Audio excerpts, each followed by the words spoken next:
ناظرین،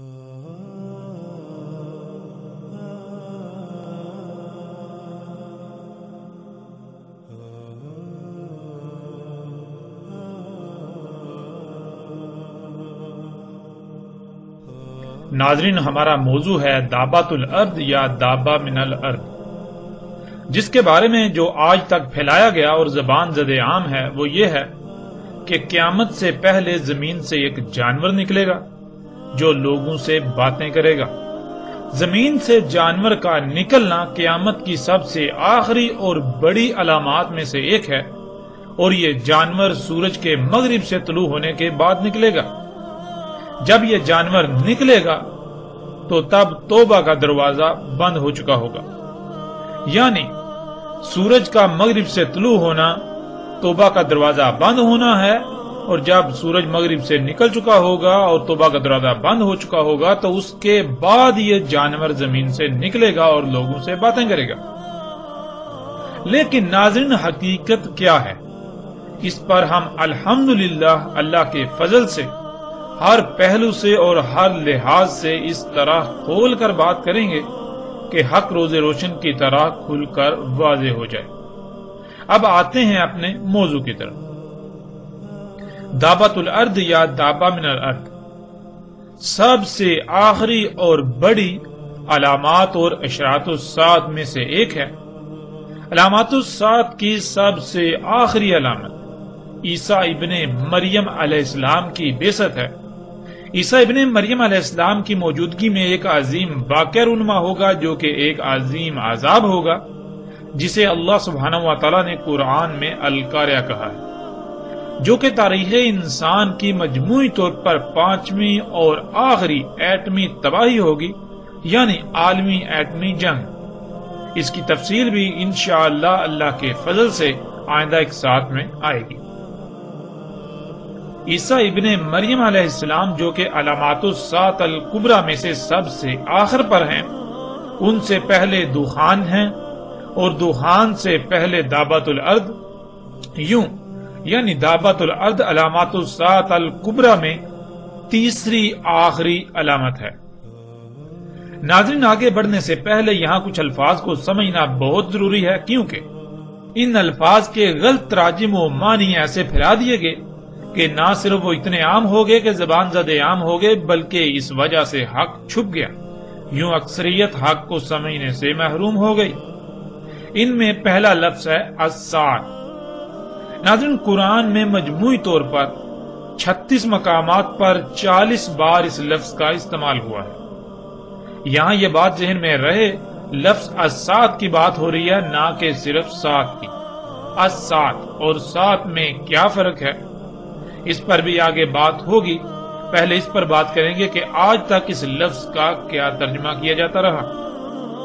ناظرین، آپ قرآن کے جتنے بھی تراجم و تفاسیر ہیں انہیں اٹھا کر دیکھ لیں تو آپ کو تقریباً ہر جگہ پر لفظ الساعۃ کا ترجمہ قیامت ہی ملے گا۔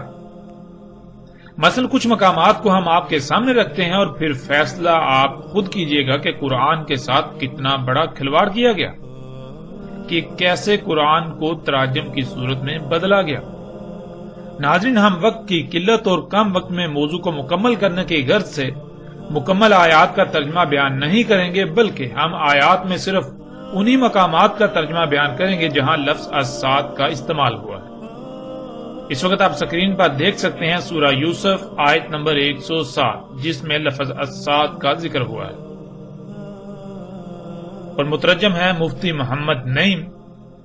وہ لکھتے ہیں، اور ان پر اچانک قیامت واقع ہو جائے۔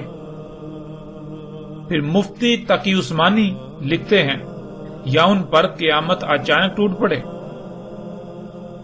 امین احسن اصلاحی لکھتے ہیں، کوئی آفت یا قیامت ہی اچانک آدم کے نگہت ہاشمی، یا اچانک ان پر قیامت ہی آ جائے۔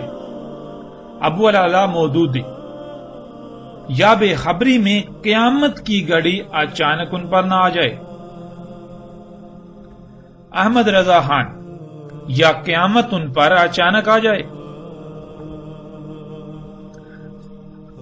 احمد علی، یا اچانک قیامت ان پر آ جائے۔ فتح محمد جالندری، یا ان پر ناگہاں قیامت آ جائے؟ طاہر القادری، یا ان پر اچانک قیامت آ جائے؟ علامہ جوادی، یا اچانک قیامت آ جائے؟ محمد جوناگڑھی، یا ان پر اچانک قیامت ٹوٹ پڑے؟ محمد حسین نجفی، یا اچانک ان کے سامنے اس حال میں قیامت آ جائے؟ محمود الحسن، یا آ پہنچے قیامت؟ اشرف علی تھانوی، یا ان پر اچانک قیامت آ جاوے؟ اس طرح ناظرین اگلی آیت سورہ نحل کی آیت نمبر 77، مفتی محمد نعیم، اور جہاں تک قیامت کے واقع ہونے کا معاملہ ہے تو وہ پلک جھپکنے جتنا ہے، مفتی تقی عثمانی، اور قیامت کا معاملہ آنکھ جھپکنے سے بھی زیادہ نہیں ہوگا، امین احسن اصلاحی، اور قیامت کا معاملہ بس آنکھ جھپکنے کی طرح یا اس سے بھی جلد تر ہوگا، نگہت ہاشمی، اور قیامت کا معاملہ پلک جھپکنے جیسا ہے، ابو العلا مودودی، اور قیامت کے برپا ہونے کا معاملہ کچھ دیر نہ لے گا، احمد رضا خان، اور قیامت کا معاملہ نہیں مگر جیسے ایک پلک کا مارنا، احمد علی، اور قیامت کا معاملہ تو ایسا ہے جیسا آنکھ کا جھپکنا، فتح محمد جالندری، قیامت کا آنا یوں ہے جیسے آنکھ کا جھپکنا، طاہر القادری، اور قیامت کے بپا ہونے کا واقعہ اس قدر تیزی سے ہوگا جیسے آنکھ کا جھپکنا، محمد جوناگڑھی، اور قیامت کا امر تو ایسا ہی ہے جیسے آنکھ کا جھپکنا، محمد حسین نجفی، اور قیامت کا حکم تو صرف ایک پلک جھپکنے کے برابر یا اس سے بھی قریب تر ہے، محمود الحسن، اور قیامت کا کام تو ایسا ہے جیسے لپک نگاہ کی یا اس سے بھی قریب، اشرف علی تھانوی، اور قیامت کا معاملہ بس ایسا جھٹ پٹ ہوگا جیسے آنکھ کا جھپکنا۔ اس طرح ناظرین سورہ الکہف کی آیت نمبر 36، مفتی محمد نعیم، اور نہ میں یہ خیال کرتا ہوں کہ قیامت برپا ہوگی، مفتی تقی عثمانی، اور میرا یہ خیال ہے کہ قیامت کبھی نہیں آئے گی، امین احسن اصلاحی، اور میں قیامت کے آنے کا بھی گمان نہیں رکھتا، نگہت ہاشمی، اور میں نہیں سمجھتا کہ قیامت بھی قائم ہونے والی ہے، ابو العلا مودودی، اور مجھے توقع نہیں کہ قیامت کی گھڑی کبھی آئے گی، احمد رضا خان، اور میں گمان نہیں کرتا کہ قیامت قائم ہو، احمد علی، اور میں قیامت کو ہونے والی خیال نہیں کرتا، فتح محمد جالندری، اور نہ خیال کرتا ہوں کہ قیامت برپا ہو، طاہر القادری، اور نہ ہی یہ گمان کرتا ہوں کہ قیامت قائم ہوگی، علامہ جوادی، اور میرا گمان بھی نہیں ہے کہ کبھی قیامت قائم ہوگی، محمد جوناگڑھی، اور نہ میں قیامت کو قائم ہونے والی خیال کرتا ہوں، محمد حسین نجفی، اور میں خیال نہیں کرتا کہ کبھی قیامت برپا ہوگی، محمود الحسن، اور نہیں خیال کرتا ہوں کہ قیامت ہونے والی ہے، اشرف علی تھانوی، اور میں قیامت کو خیال نہیں کرتا کہ آئے گی۔ ناظرین ہم نے 14 مترجمین کے تراجم کو آپ کے سامنے رکھا اور آپ نے خود دیکھا کہ تمام کے تمام مترجمین نے لفظ الساعۃ کا ترجمہ قیامت کیا، اور ہم آپ کو پہلے ہی بتا چکے کہ قرآن میں مجموعی طور پر 36 مقامات پر 40 بار اس لفظ یعنی الساعۃ کا ذکر ہوا ہے، اور ناظرین آپ تمام کے تمام مقامات کو اٹھا کر دیکھ لیں، آپ کو ان تمام کے تمام مترجمین کا ترجمہ یہی ملے گا، یعنی الساعۃ کا ترجمہ قیامت ہی ملے گا۔ اب ناظرین سوال یہ پیدا ہوتا ہے کہ اگر لفظ الساعۃ کا معنی قیامت ہی تھا، یا اس سے مراد قیامت ہی تھا، تو پھر کیا اللہ سبحانہ و تعالیٰ کو اس کا علم نہ تھا کہ یہاں قیامت کا ذکر کرنا مقصود ہے، لیکن اللہ سبحانہ و تعالیٰ یہاں لفظ الساعۃ کا استعمال کر رہا ہے؟ اور ناظرین، یہ نقطہ ہم نے آپ کے سامنے اس لیے رکھا کیونکہ آپ یہ جان کر چونک جائیں گے کہ اللہ سبحانہ و تعالیٰ نے قرآن میں لفظ قیامت کا بھی استعمال کیا ہے، بلکہ قیامت پر تو پوری ایک سورۃ القیامہ بھی قرآن میں موجود ہے۔ یعنی اللہ سبحانہ و تعالیٰ نے قرآن میں یہ دونوں الفاظ الگ الگ استعمال کیے، الساعۃ اور القیامہ۔ اور ناظرین، آپ قرآن میں تلاش کر سکتے ہیں، آپ کو لفظ القیامہ قرآن میں متعدد مقامات پر ملے گا۔ جبکہ دونوں الگ الگ الفاظ ہیں تو پھر ایسا کیوں کیا گیا کہ ان دونوں کے معنی ایک ہی بنا دیے گئے، ان دونوں کا ایک ہی ترجمہ کر دیا گیا؟ لفظ الساعۃ کا بھی ترجمہ قیامت اور قیامہ کا ترجمہ بھی قیامت۔ ناظرین، بہت سے لوگوں کے نزدیک یہ ایک معمولی غلطی ہو سکتی ہے، یا پھر وہ یہ بھی سوچ رہے ہوں گے کہ اس سے کیا فرق پڑتا ہے، یہ تو معمولی بات ہے، لیکن وہ یہ نہیں جانتے کہ جسے وہ معمولی سمجھ رہے ہیں وہ معمولی نہیں ہے، بلکہ غیر معمولی حیثیت و اہمیت کی حامل ہے۔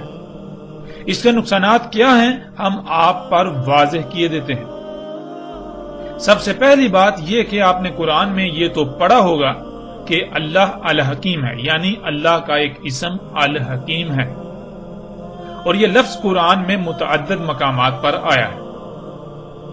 حکیم حکمہ سے ہے، اور حکمہ کہتے ہیں فیصلے کو، یعنی کیا، کب، کیوں، کتنا اور کیسے وغیرہ ایسے تمام سوالات کے جوابات کو حکمہ، اور جس کے پاس ان سوالات کے جوابات کا علم ہو وہ حکیم کہلاتا ہے۔ ناظرین، اسے ایک مثال سے سمجھ لیتے ہیں۔ مثلا آپ پلاؤ بنانا چاہتے ہیں، پلاؤ بنانے کے لیے کیا کیا درکار ہے؟ مثلا آگ، برتن، گھی، چاول، گوشت، پیاز، نمک، مرچ، مسالے اور پانی وغیرہ، یہ سب علم کہلاتا ہے۔ اور اب یہ فیصلہ کرنا کہ ان اشیاء کا کب، کیوں، کتنا اور کیسے استعمال کرنا ہے۔ مثلا سب سے پہلے کیا کرنا ہے، یعنی آگ جلانی ہے، کتنی جلانی ہے، اسی طرح کب برتن رکھنا ہے، کتنا گرم کرنا ہے، کیوں گرم کرنا ہے، اسی طرح باقی تمام اشیاء کب، کیوں، کتنی کتنی اور کیسے استعمال کرنی ہے کہ بہترین مطلوبہ شے یعنی پلاؤ بن جائے، اسے حکمہ کہتے ہیں۔ اور جس میں یہ صلاحیت موجود ہو اسے حکیم کہتے ہیں۔ ناظرین، یہ جان لینا ضروری ہے کہ اگر کہیں بھی کوئی بھی رد و بدل کیا جائے گا، یعنی کسی شے کا کم یا زیادہ پہلے یا بعد میں استعمال کیا جائے گا، تو مطلوبہ نتائج حاصل نہیں ہو سکتے، اس لیے رائے برابر بھی تبدیلی ممکن نہیں ہے۔ اب آپ قرآن میں دیکھیں کہ اللہ سبحانہ و تعالیٰ نے یہ لفظ کہاں کہاں استعمال کیا، تو آپ پر واضح ہو جائے گا کہ اللہ سبحانہ و تعالیٰ نے خود کو العلیم الحکیم کہا، الحکیم کو العلیم کے ساتھ استعمال کیا۔ تو ناظرین، سوال یہ پیدا ہوتا ہے کہ آخر کیوں؟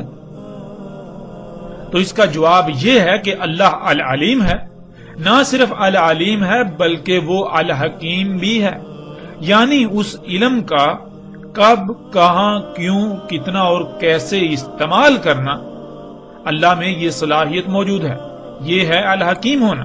اور پھر اللہ نے نہ صرف خود کو الحکیم کہا بلکہ اللہ سبحانہ و تعالیٰ نے خود کو العزیز الحکیم کہا، جیسا کہ آپ آیات میں دیکھ سکتے ہیں۔ العزیز الحکیم یعنی ایسا حکیم کہ ایک رائی برابر بھی اس کی حکمت میں شائبہ نہیں۔ مطلب یہ کہ وہ جس شے کا بھی استعمال کرتا ہے، وہ جو بھی کام کرتا ہے تو اس میں خامی و خرابی کا تصور تک بھی نہیں کیا جا سکتا۔ وہ جو بھی کہتا ہے، وہ جو بھی کرتا ہے، بالکل ویسا ہی کرتا ہے کہ اس میں تبدیلی کا کوئی تصور تک نہیں کیا جا سکتا۔ یعنی اگر اس نے کوئی لفظ استعمال کیا ہے اور اس کے برعکس قرآن میں بالکل اس سے ملتا جلتا لفظ استعمال ہوتا ہے، لیکن ان دونوں میں ایک باریک سا فرق ہے، تو اس فرق کو ضرور مد نظر رکھا جائے گا۔ کیونکہ اگر اس فرق کو مد نظر نہ رکھا تو یہ اللہ کے الحکیم ہونے کا کفر ہوگا۔ اللہ سبحانہ و تعالیٰ نے وہ فرق اسی لیے رکھا کیونکہ وہاں وہ فرق رکھنا لازم تھا۔ یہ ہے اللہ کا الحکیم ہونا۔ اب اگر کوئی شخص قرآن میں ایسے فرق کو نظر انداز کرتا ہے تو وہ اللہ کے الحکیم ہونے کا انکار کرتا ہے۔ اللہ سبحانہ تعالیٰ نے وہاں وہ فرق اسی لیے رکھا کیونکہ وہاں بالکل ویسا ہی لفظ آ سکتا تھا، وہاں بالکل ویسی ہی بات کرنا مقصود تھی، اس میں رائی برابر بھی تبدیلی نہیں کی جا سکتی۔ اب ناظرین، جب کہ آپ جان چکے ہیں کہ اللہ نہ صرف الحکیم ہے بلکہ العلیم الحکیم ہے، اور پھر نہ صرف العلیم الحکیم بلکہ العزیز العلیم الحکیم، جب اللہ الحکیم ہے، نہ صرف الحکیم بلکہ العزیز الحکیم، تو پھر یہ کیسے ممکن ہے کہ اس کا کام، اس کا کلام الحکیم نہ ہو؟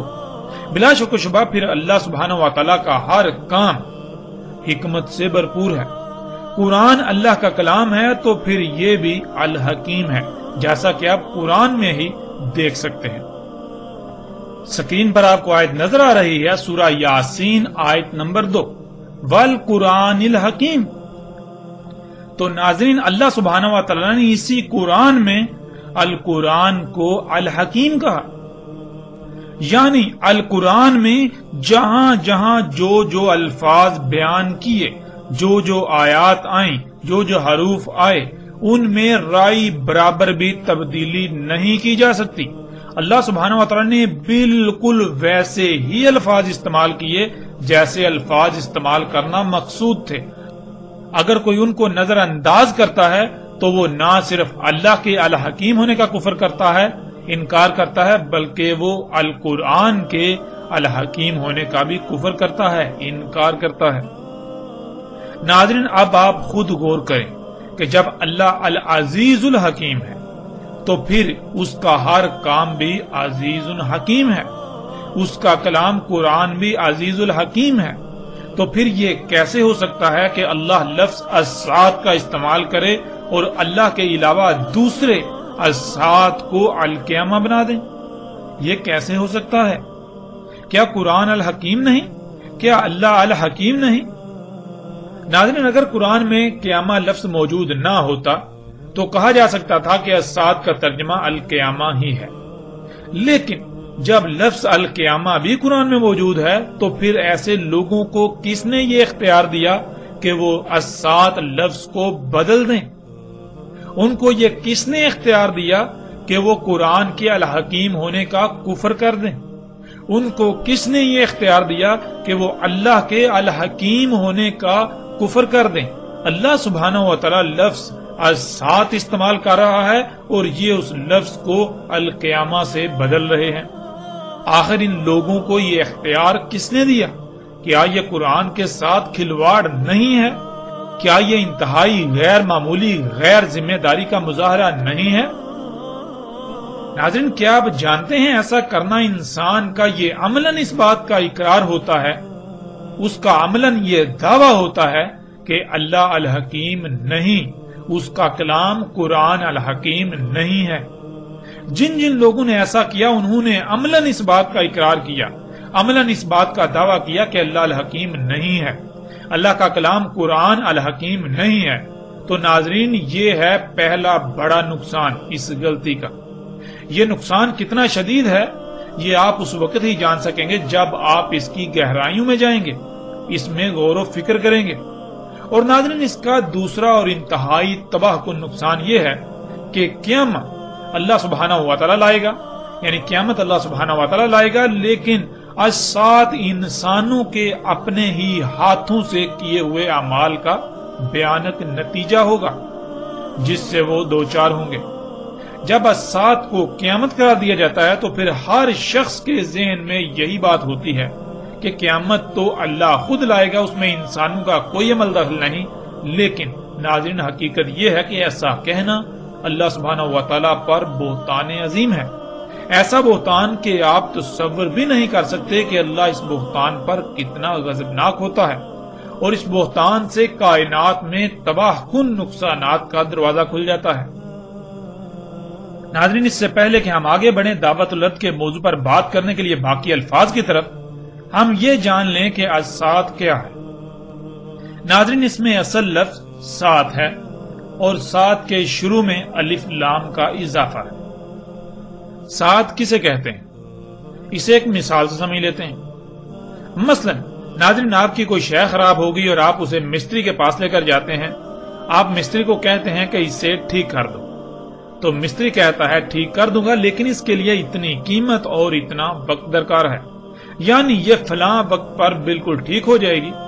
آپ کہتے ہیں ٹھیک ہے، میں اس وقت اسے لینے آ جاؤں گا، نہ ہی اس سے پہلے اور نہ ہی اس سے تھوڑا لیٹ ہوں گا۔ تو ناظرین، وہ وقت جو اس مستری نے واضح کیا اسے عربی میں سات کہتے ہیں۔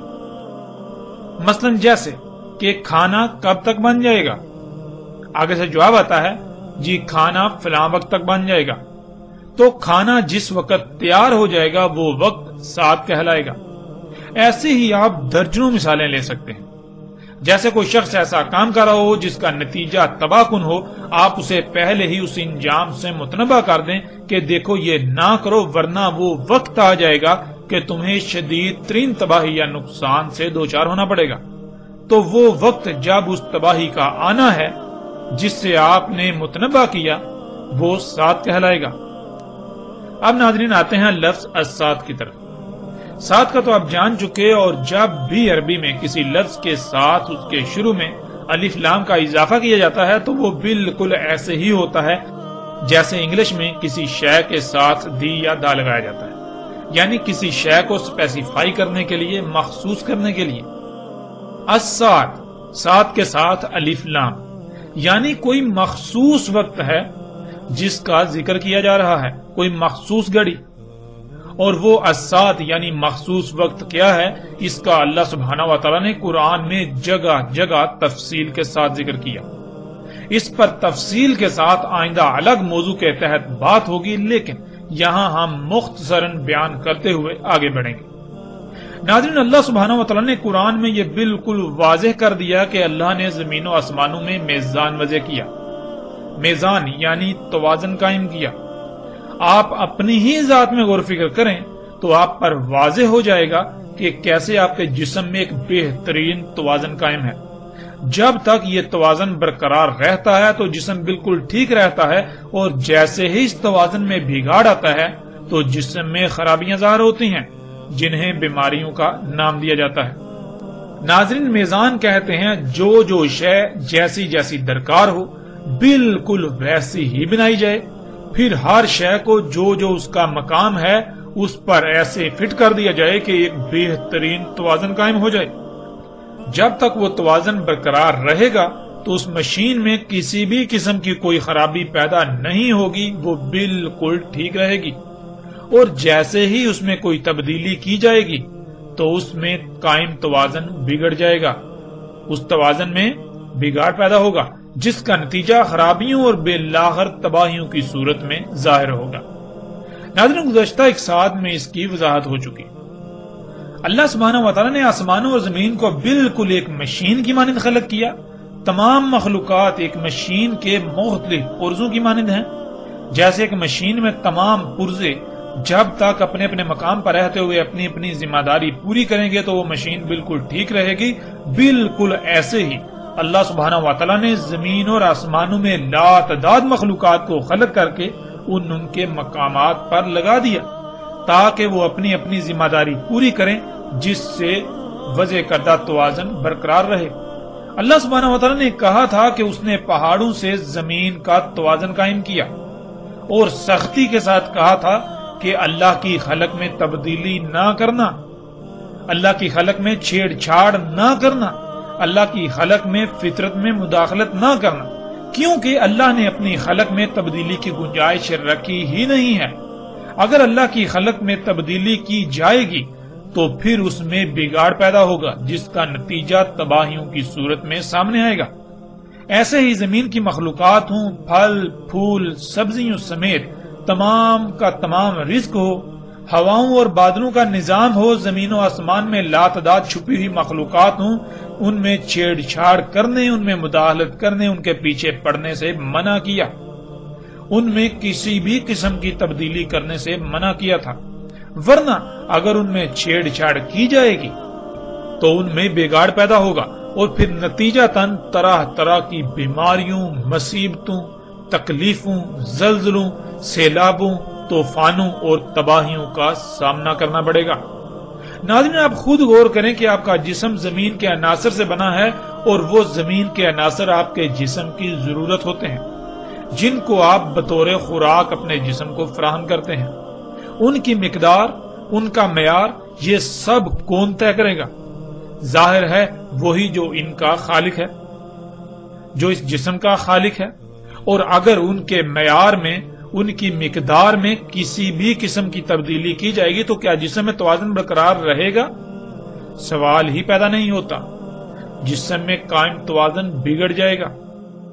جب جسم میں موجود لاتعداد مخلوقات کو ان کی ضروریات کی مقدار کم یا زیادہ ہوگی، معیار برقرار نہیں رہے گا، تو پھر ظاہر ہے جسم میں وہ مخلوقات متاثر ہوں گی، جس سے جسم میں قائم توازن بگڑ جائے گا، جس کا اظہار بیماریوں کی صورت میں ہوگا۔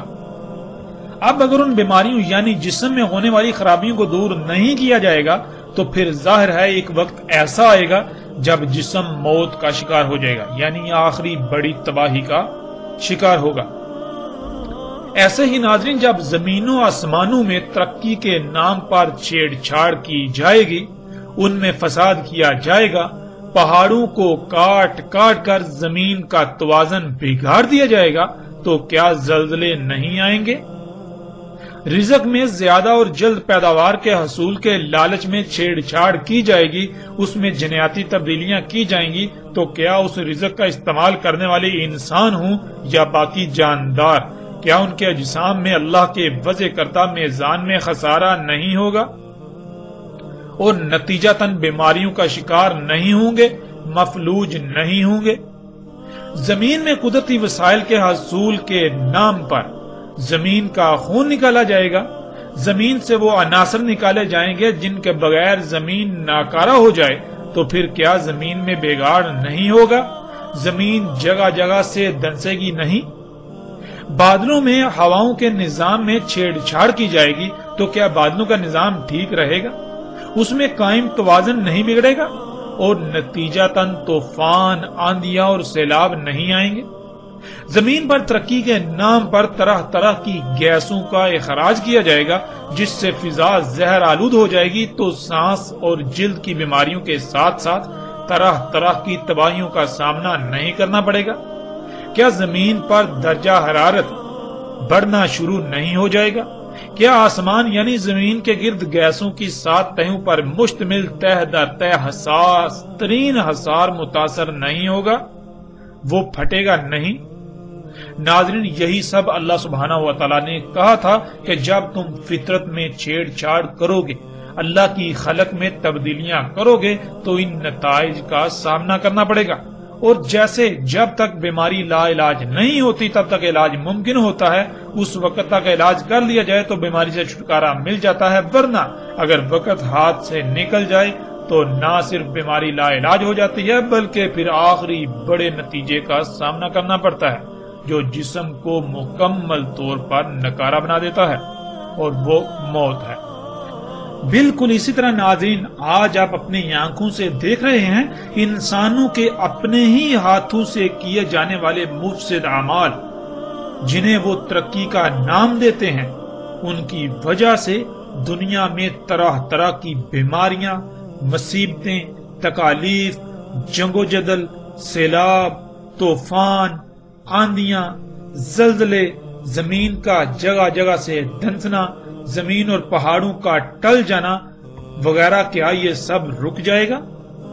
نہیں، یہ اب لا علاج ہو چکا۔ اب یہ سب دن بدن بڑھتا ہی چلا جائے گا، یہاں تک کہ ان قریب ایسا زلزلہ آئے گا جو کہ انسانوں پر آخری عظیم ترین تباہی مسلط ہوگی، جس میں ایک بھی انسان نہیں بچے گا۔ اس تباہی کے مسلط ہونے کے وقت کو اللہ سبحانہ و تعالیٰ نے قرآن میں الساعۃ کہا۔ اب ناظرین آپ خود غور کریں کہ کیا الساعۃ قیامت ہے؟ کیا الساعۃ اللہ لائے گا یا پھر انسانوں کے اپنے ہی مفسد اعمال جن کو وہ ترقی کا نام دے رہا ہے، انہی اعمال کا بھیانک نتیجہ ہوگا؟ اور ناظرین قیامت کیا ہے اس کو بھی یہاں مختصراً جان لیں، باقی تفصیل کے ساتھ آئندہ ایک ساتھ میں قیامت کے موضوع کے تحت بات ہوگی۔ ناظرین قرآن میں 70 مقامات پر لفظ القیامہ کا استعمال ہوا ہے، اور تمام مقامات پر آپ پر یہ بات واضح ہو جائے گی کہ قیامت کیا ہے۔ قیامت الساعۃ کے بعد یعنی عظیم زلزلے میں تمام کے تمام انسانوں کے خاتمے کے بعد، جب زمین انسانوں کے اپنے ہی ہاتھوں سے کیے ہوئے مفسد اعمال کے رد عمل کی وجہ سے انتہائی بھیانک صورت اختیار کر چکی ہوگی، انسانوں کے اعمال کے رد عمل جب آنا تھم جائیں گے، تب تمام انسانوں کو دوبارہ زندہ کیا جائے گا اور ان سے ان کے اعمال کی پرسش ہوگی اور بدلے کا سامنا کرنا ہوگا۔ اس سے القیامہ یعنی قیامت کہا گیا۔ اب ناظرین آپ خود غور و فکر کریں اور فیصلہ کریں، الساعۃ اور القیامہ میں کتنا فرق ہے، اور الساعۃ کا ذمہ دار کون ہوگا؟ کس کی وجہ سے الساعۃ آئے گی؟ کیا اللہ الساعۃ کا ذمہ دار ہوگا یا انسان خود اس کا ذمہ دار ہوگا؟ کیا الساعۃ اللہ کی چاہت ہوگی؟ اور القیامہ کیا ہے؟ القیامہ دوبارہ اٹھائے جانے سے لے کر رائی برابر اعمال کا بدلہ دیا جائے گا۔ ناظرین اب سوال یہ پیدا ہوتا ہے کہ کیا انسان ایسا چاہے گا یا پھر القیامہ اللہ کی چاہت ہوگی؟ فیصلہ بالکل آسان ہے، حق آپ کے سامنے ہے۔ اب آپ خود اس بات کا اندازہ لگا سکتے ہیں کہ لفظ الساعۃ کا ترجمہ جب قیامت کیا گیا تو اس کے کتنے عظیم نقصانات ہیں، اور کیا اللہ سبحانہ و تعالیٰ اس کی اجازت دیتا ہے؟ اور پھر جن لوگوں نے آج تک ایسے تراجم کیے، کیا آپ ان سے یہ سوال نہیں کریں گے؟ کیا ان لوگوں کا اتنا عظیم دجل چاک ہونے کے باوجود بھی آپ ان کو اپنا الہ بنائے رہیں گے؟ اس دجل کے چاک ہونے کے باوجود وہ آپ کو فرشتے نظر آئیں گے؟ وہ آپ کو علماء نظر آئیں گے؟ ناظرین جان لیں، اگر اس کے باوجود آپ حق سے اعراض کرتے ہیں اور ایسے لوگوں کے ہی پیچھے چلتے رہیں گے تو عنقریب ایسے انجام سے دوچار ہوں گے کہ اس وقت آپ چاہیں گے کہ کاش ہمیں ایک موقع مل جائے، لیکن تب سوائے پچھتاوے کے کچھ نہیں رہے گا۔ اس لیے اس وقت فیصلہ آپ کے ہاتھ میں ہے، آپ کے پاس وقت ہے، آپ وہ فیصلہ کریں جس میں آپ کے لیے دنیا اور آخرت میں فلاح ہو، فائدہ ہو، پچھتاوے کا سامنا نہ کرنا پڑے۔ ناظرین لفظ الساعۃ کو آپ الحمدللہ جان چکے، اب آتے ہیں ان الفاظ کی طرف، اشراط اور علامات۔ جیسے آپ نے عموماً سنا ہوگا اشراط الساعۃ اور ایسے ہی علامات الساعۃ، اور دونوں کا ترجمہ قیامت کی علامات یا قیامت کی نشانیاں کر دیا جاتا ہے۔ لفظ اشراط یہ جمع کا صیغہ ہے اور اس کا واحد شرط ہے۔ ناظرین شرط کسے کہتے ہیں اسے ایک مثال سے سمجھ لیتے ہیں۔ مثلا پیاس بجھانے کے لیے پانی کا ہونا ضروری ہے، پانی کے بغیر پیاس کا بجھانا ناممکن ہے۔ یعنی شرط کسی بھی عمل یا شے کے پیچھے موجود ایسے عمل، عوامل یا مراحل کو کہتے ہیں جس کے بغیر عمل کا وجود ناممکن ہو۔ جیسے دو اس وقت تک نہیں آ سکتا جب تک کہ ایک نہیں آ جاتا، اب ایک نہ صرف دو کے پیچھے اس کے وجود یا عدم کی وجہ ہے، بلکہ جب تک ایک نہیں آ جاتا تب تک دو نہیں آ سکتا۔ بالکل ایسے ہی ناظرین اشراط الساعۃ کہتے ہیں ان امور کو، یعنی ان کاموں کو، ان عوامل کو، ان اعمال کو، ان مراحل کو جن کے بغیر الساعۃ کا آنا ناممکن ہے، کیونکہ نہ صرف وہ الساعۃ سے پہلے ہونا لازم ہے بلکہ انہی کی وجہ سے الساعۃ کا وجود ممکن ہے، یعنی ان کی وجہ سے الساعۃ آئے گی، وہ عظیم زلزلہ آئے گا۔ اب ناظرین آپ کے لیے بالکل آسان ہو چکا اشراط الساعۃ کو جاننا۔ آپ خود غور کریں کہ وہ کون سے امور ہیں، وہ کون سے عوامل ہیں، وہ کون سے مراحل ہیں جن کی وجہ سے الساعت آئے گی، یعنی عظیم زلزلے کی صورت میں ایسی تباہی کہ کوئی ایک بھی انسان اس سے نہیں بچ سکے گا۔ ناظرین، اب آتے ہیں علامات الساعت کی طرف، یعنی لفظ علامات کی طرف۔ علامات ان امور، ان عوامل، ان مراحل وغیرہ کو کہا جاتا ہے جو اپنے بعد کسی کے وجود میں آنے کا علم دے رہے ہوں، یعنی جو اپنے بعد آنے والے کا اظہار کر رہے ہوں۔ جیسے اگر آپ کے سامنے ایک لکھا جائے تو ایک اپنے بعد آنے والے کا علم ہوتا ہے، یعنی ایک کے بعد دو آئے گا۔ ایسے ہی ناظرین، مثال کے طور پر اگر کوئی شخص اینٹیں، سیمنٹ، بجری، سریا اور ریت وغیرہ خرید رہا ہو تو یہ عوامل اس بات کا علم دے رہے ہوتے ہیں کہ کسی عمارت کی تعمیر ہونے والی ہے، یا تعمیر ہو رہی ہے، یا پھر عنقریب تعمیر ہو جائے گی۔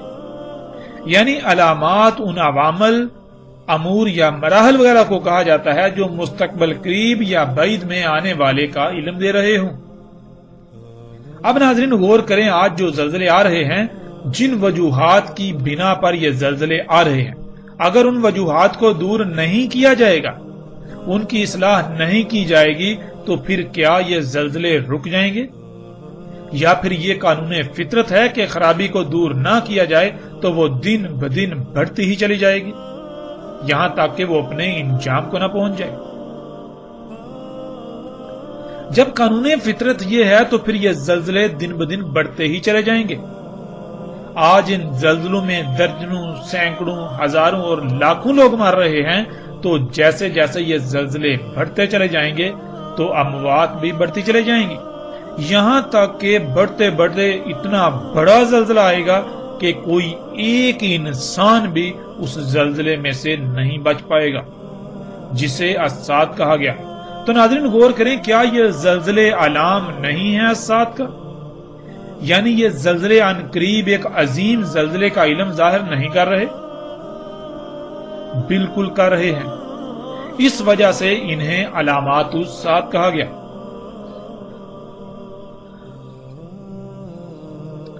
ناظرین اب آتے ہیں ہم اپنے موضوع کی طرف۔ ہمارا موضوع ہے دابۃ الارض یا دابہ من الارض، جو کہ ہم پیچھے بات کر چکے ہیں کہ دابۃ الارض یا دابہ من الارض کے بارے میں آج تک جو زبان زد عام ہے، جو پھیلا دیا گیا، وہ یہ ہے کہ قیامت کی آخری اور سب سے بڑی علامات میں سے ایک زمین سے جانور کا نکلنا، اور وہ جانور انسانوں سے باتیں کرے گا، اور وہ جانور اس وقت نکلے گا جب سورج مغرب سے طلوع ہو چکا ہوگا اور توبہ کا دروازہ بند ہو چکا ہوگا۔ سورج مغرب سے طلوع ہونے کے بعد، توبہ کا دروازہ بند ہونے کے بعد وہ جانور نکلے گا۔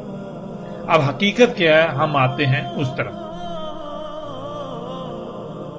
ناظرین دابۃ الارض کے معنی ہے ارض کا دابہ، اور دابہ من الارض کے معنی ہے ارض سے دابہ، یعنی وہ دابہ جو ارض سے بنے گا، ارض سے وجود میں آئے گا۔ ناظرین پیچھے یہ بتایا گیا ہے کہ دابۃ الارض بڑی اور آخری علامات و شرائط میں سے آخری تیسری نہ صرف علامت ہے بلکہ شرط ہے، یعنی الساعت جن وجوہات کی بنا پر آئے گی ان میں سے ایک بڑی وجہ وہ دابہ ہوگا جو ارض سے بنے گا، اور جب وہ دابہ ظاہر ہوگا تو وہ اس بات کا علم ہوگا کہ اب الساعت بالکل سر پر آ چکی ہے۔ یہ بات پھر سے جان لیں اور اسے اپنے ذہن میں بٹھا لیں کہ دابۃ الارض اشراط الساعت میں سے ہے، یعنی ان عوامل، ان امور، ان مراحل میں سے ایک ہے جن کی وجہ سے الساعت آئے گی۔ اگر آپ نے اس نقطے کو جان لیا تو نہ صرف آپ دابۃ الارض کو بآسانی سمجھ سکیں گے بلکہ مزید ایسے ایسے حقائق آپ پر کھل جائیں گے جن کا اس سے پہلے آپ کے لیے تصور کرنا بھی محال تھا۔ سب سے پہلے ہم ان الفاظ کو جان لیتے ہیں، لفظ دابہ اور ارض۔ ناظرین دابہ یا الدابہ یہ لفظ بنا ہے داب سے، اور داب عربی میں کہتے ہیں مرحلہ با مرحلہ آگے بڑھنے کو، سفر طے کرنے کو، حرکت کرنے کو۔